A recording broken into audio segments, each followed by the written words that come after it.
আমাকে ঠকানোর অপরাধে একদিন তুমি নিজেও ঠকে যাবে। আমাকে ভীষণভাবে ঠকানোর জন্য হলেও একদিন তুমি কারো কাছে ঠকে যাবে। এই যে আমি তোমাকে এত ভালোবাসি ভালোবাসি বলছি, অথচ তুমি আমাকে কোনো গুরুত্ব দিচ্ছ না। একদিন তুমিও ঠকে যাবে। কোনো মানুষ তোমাকে ভীষণভাবে ঠকাবে, তখন তুমি তাকে প্রচণ্ড বলবে যে আমি তোমাকে ভালোবাসি, আমাকে ছেড়ে যেও না। এই কথাগুলো বলার পরও সেই মানুষটা তোমাকে ছেড়ে যাবে। তুমি হিসেবটা মিলিয়ে নিও, একদিন তোমার সাথে ঠিক সেমটাই ঘটবে যেটা আজকে আমার সাথে হচ্ছে। সময় কখনো এক থাকে না।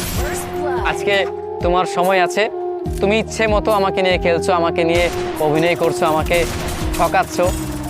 একটা সময়ের পর দেখতে পারবে কোন এক মানুষ তোমাকে নিয়ে খেলবে, তোমাকে নিয়ে অভিনয় করবে, তোমাকে ভালোবাসবে না, ভালোবাসার বিনিময়ে তোমাকে অবহেলা করবে। যতটুকু কষ্ট তুমি আমাকে এখন দিচ্ছ, একটা সময়ের পর ঠিক ততটুকুই কষ্ট তুমি ফেরত পাবে।